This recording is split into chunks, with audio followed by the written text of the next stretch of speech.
Horror कहानियाँ गूंज। रात के ठीक 1 बजे तेज बारिश और कड़कड़ाती बिजली में अपने घर की बालकनी में खड़ी सुमन खोई खोई कुछ सोच रही थी। अंदर आ जाओ ना। उसके घर के अंदर से आवाज आती है। तब भी सुमन काले अंधेरे में खड़ी न जाने किसका इंतजार कर रही थी, जिसमें से एक औरत अपने 2 बच्चों के साथ उसके पास वाले घर में लाल रंग की एक कार से उतरती है और बारिश में भागती हुई सामने वाले घर में चली जाती है। हेलो, कौन? मेरा वो सामान तुम्हारे पास है, लौटाओगे नहीं? आपका क्या सामान? कौन है आप? और मैं तो इस घर में कुछ सेकंड्स पहले ही आई हूँ। आपको यहाँ का नंबर कैसे पता चला? मम्मी, हो सकता है कि जो फैमिली यहाँ पहले रहती हो ये कॉल उनके लिए हो। नहीं नहीं, ऐसा नहीं है। बाहर कड़कड़ाती बिजली एक अनजान आदमी के फोन ने नेहा को डरा दिया था। वो फौरन कॉल रख देती है। चलो बच्चों, कमरे में चलते हैं, मैं तुम्हें सुला देती हूँ। पर यहाँ इतने अंधेरे में तो कुछ भी नहीं दिख रहा। मम्मी, फ्लैश लाइट ऑन करो ना। नेहा फ्लैश ऑन करती है, जहाँ उसे ऊपर जाने की सीढ़ियाँ दिखती हैं और चारों तरफ सफेद कपड़ों से ढके हुए फर्नीचर। तभी नेहा की 3 साल की बेटी उससे कहती है, मम्मा घोस्ट। नो माय लव, ये तो व्हाइट क्लोथ्स हैं। चलो ऊपर मम्मा आपको स्टोरी सुनाएगी, सुननी है ना? चलो चलो चलो। नेहा स्ट्रॉबेरी को गोद में उठाती है और रोहन के साथ सीढ़ियाँ चढ़ना शुरू करती है। एक एक कदम उसे ऐसा एहसास हो रहा था मानो वो सीढ़ियों पर नहीं दलदल में कदम रख रही हो। ये मेरे पैर सीढ़ियों में धंस क्यों रहे हैं? बहुत देर चलने के बाद सीढ़ियाँ खत्म होती हैं। ऐसा लग रहा है मानो मैं जन्म से बस चली रही हूँ। जैसे तैसे थकी हारी नेहा ऊपर कमरे में पहुंचती है। जैसे ही फ्लैश बेड पर पड़ता है, वो देखती है कि उसके दोनों बच्चे पहले से ही बिस्तर पर सो रहे हैं। मेरा सर चकरा रहा है। बच्चे तो मेरी गोद में थे, यहाँ कैसे आ गए? और वो भी मुझसे पहले।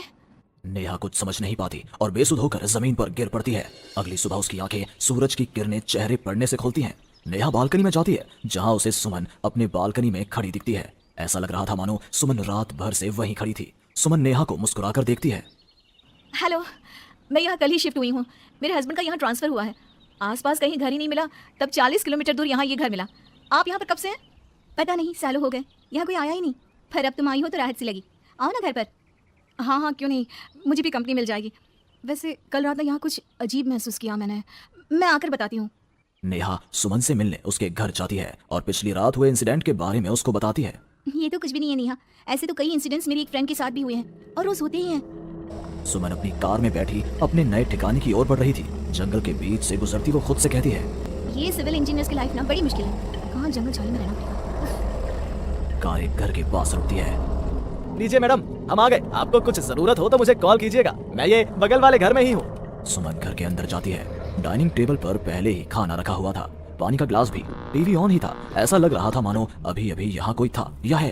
चलो, कंपनी अच्छी है, सब अरेंजमेंट्स मेरे आने के पहले ही कर रखे हैं। सुमन खाने की टेबल पर बैठती है, जहाँ 5 लोगों का खाना परोसा हुआ था। ये 5 प्लेट किसके लिए सर्व कर दिया? हाथ है। सुमन अपनी प्लेट से खाना शुरू करती है और उसी वक्त बाकी 4 प्लेटों से भी खाना गायब होने लगता है। प्रमिल, कहाँ हो तुम प्रमिल? सुमन भागती हुई अपने ड्राइवर के घर पर जाती है। सुमन क्या देखती है कि प्रमिल जमीन पर गिरा हुआ है, फर्श पर हर तरफ खून ही खून। प्रमिल के मुंह से भी खून आ रहा था। वो कराहता हुआ कहता है, मैम, यहाँ रूहें रहती हैं, ये आपको भी नहीं छोड़ेंगी। ये कहते कहते ही प्रमिल दम तोड़ देता है और सुबह के 11 बजे अचानक ही अंधेरा छा जाता है। चारों तरफ से अजीबोगरीब आवाजें आने लग जाती हैं।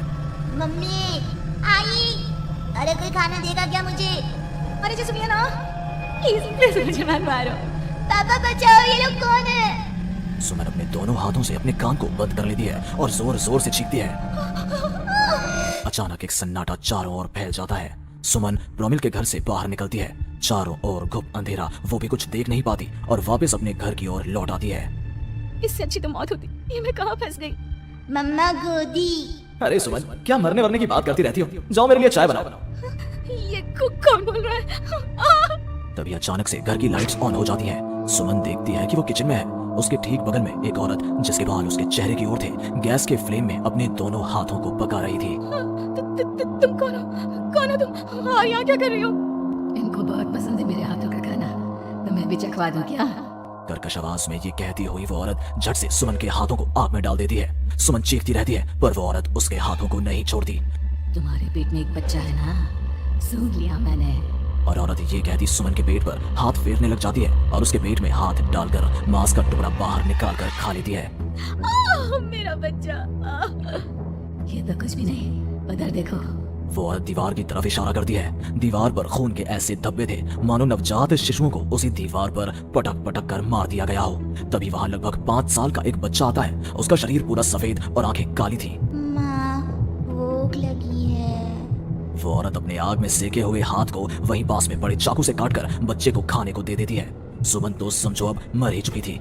इतना कुछ देखने के बाद कौन ही जिंदा रह सकता था। अब उसका शरीर भी गवाही दे रहा था। एक कदम भी चलना मुश्किल था। वो दीवार को पकड़ पकड़ कर बाहर हॉल में आती है, जहां डाइनिंग टेबल पर 5 लोगों को बैठा देखती है।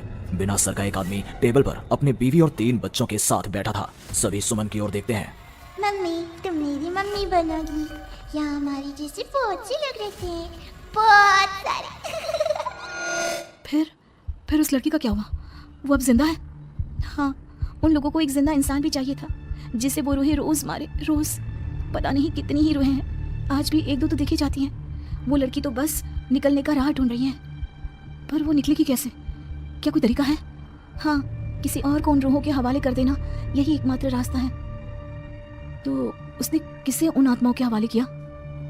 किया नहीं, अब करेगी। तुम्हें ये वही घर है और वो लड़की मैं हूँ। अलविदा नेहा।